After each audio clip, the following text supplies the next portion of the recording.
Ова е така нареченото family photo од првата влада на земјава, експертската на Никола Клюсев од 1991. Може да се дебатира каква била застапеноста на заедниците во неа, но нема што да се каже за застапеноста на жените. Нема ниту една. Веќе следната влада, онаа на Бранко Црвенковски од 1992 година, ги доби првите жени. Тогаш како кадар на либералната партија, Гордана Силјановска-Давкова стана министерка без ресор, а Софија Тодорова од СДСМ министерка за развој. И во сите следни влади, на Љупчо Ѓоргиевски, Хари Костов, Владо Бучковски, Никола Груевски па се до Зоран Заев имаше жени, но нивната бројка никогаш не се ни приближи до бројот на мажи. Во последната влада, она предводена од Димитар Ковачевски, кабинетот заедно со премиерот броеше 21 член. Од нив 17 беа мажи, а 4 жени, од кои една министерка без портфолио. Или, учеството на жените беше околу 19%. Во втората влада на Зоран Заев од 2020 година имаше вкупно 20 члена, од кои 16 мажи и 4 жени, сите министерки со ресор. Или учеството на жените беше околу 20%. Во првата влада на Зоран Заев од 2017 година имаше вкупно 26 члена, од кои 22 мажи и 4 жени, а од нив 3 со министерски ресор и една без портфолио. Во проценти околу 15%. Во последната влада на Никола Груевски од 2014 година имаше 26 члена на влада, од кои 24 мажи и само 2 жени, инаку ресорни министерки. Или жените учествувале со околу 8% во тогашната влада. И сега, викендов, Северна Македонија ќе добие нова влада на Христијан Мицкоски. Веќе се знае составот, а со тоа и бројот на кандидати и кандидатки за министерки. Ако се спореди процентот на жени во новата влада, може да се заклучи дека земјава прави регрес.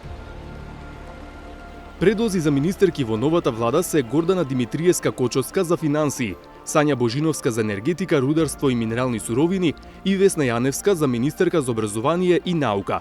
Сите доаѓаат како предлог на ВМРО ДПМН. Другите партии во власта, коалицијата Вреди и политичката партија Знам, не предложија ниту една жена. Тоа значи дека од вкупно 24 члена на идната влада, 21 ќе бидат мажи, а само 3 жени. Или жените ќе бидат 12,5% од новиот владин кабинет. Споредено со сите други кабинети во последнава деценија, тоа е помалку и од владата на Ковачевски и од двете влади на Зоран Заев, а повеќе само од владата на Никола Груевски во 2014 година. Тања Иванова од истражувачката организација Реактор смета дека прашањето на учеството на жените во носењето одлуки е многу сериозно, но кај нас не се смета за такво. Ако земеме предвид дека половина од популацијата се жени, тоа кажува многу за тоа како се дистрибуираат ресурсите и каков е пристапот до добра и ресурси во однос на мажите и жените во нашава земја и покажува дека јазовите се сериозно големи и искористувањето на човечкиот потенцијал е исто така недоволно земен предвид, бидејќи тоа подразбира дека пола од популацијата во Македонија не учествува во носење одлуки и креирање на политики. Таа смета дека е потребно да се работи со политичките партии бидејќи тие кандидираат кадри, но најмногу треба да се работи со граѓаните. Така да јас би рекла, треба да почнеме од образование и тоа во градинки, за да се надминат стереотипите во однос на машката и женската улога во општеството, за да се надминат некои предрасуди во однос на тоа каде е позицијата на жената во општеството и за да се свати дека човечкиот потенцијал е од неизмерно значење за нашата држава и нејзиниот економски развој пред се.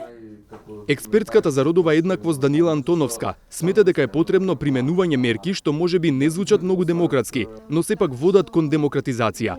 Квоти. Сепак би кажала дека се потребни овдека измени во изборниот законник. Како што веќе напомнав, постои 40% родова квота за застапеност на жените во законодавната власт, меѓутоа сметам дека потребно е и квота за избор на жени на министерски позиции, односно потребни се и реформи на законот за влада. Зошто не предлагаат повеќе жени или зошто воопшто не предлагаат жени за министерски позиции? Ги прашавме трите субјекти од кои ќе биде формирана новата влада. Од ВМРО ДПМН ни одговорија дека на оваа тема и пристапуваат со голема важност, нешто што тие сметаат дека се потврдува и со кандидирањето на сегашната прва жена претседател на државата. Предлозите за идна влада се во согласно со компетенции од една страна, но и лична желба за вклученост во владиниот кабинет. Во нашата програма јасно се определени идните цели на ВМРО ДПМН за посветеност на темата на жената како центар на македонското општество.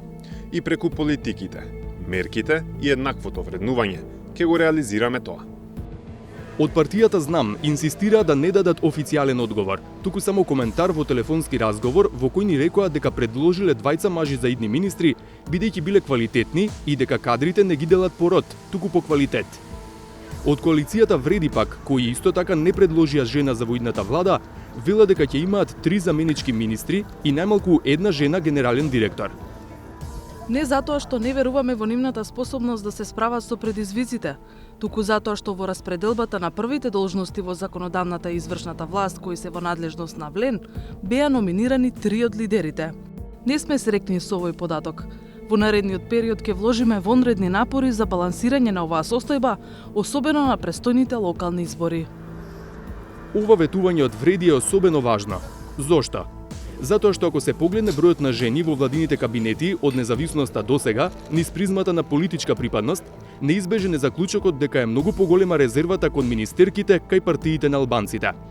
Со таков успех може да се пофалат само Теута Арифи од ДУИ, која во 2011 година беше избрана за вице-премиерка за евроинтеграции, и Мерие Рушани, која како кадар на ДПА станува министерка за наука во владата на Љупчо Георгиевски во 1998 година. Доколку кај македонската етничка заедница зборуваме за постоење на родови стереотипи, на предрасуди, значи на дискриминација врз основа на пол и род, јас мислам дека сите овие предрасуди, родови и стереотипи се уште по застапени кај помалите етнички заедници и дека пред се мажите политичари, значи од албанскиот политички блок, треба малку повеќе родово да се освестат, да бидат повеќе родово одговорни. Токму поради ваквите стереотипи, во македонското законодавство има квоти за минимален број припадници на помалку застапениот пол при избори за пратеници и за советници во локалната власт. Затоа жените се поправично застапени во собранието и општинските совети. Но се чини тоа речиси да не помогна за да се зголеми бројот на жени министерки или градоначалнички. Нашите соговорнички велат дека потребни се промени, пред се културолошки. За крај, еден пример од соседството. Во владата на соседна Република Албанија, од вкупно 18 члена, има дури 10 жени, или околу 56%.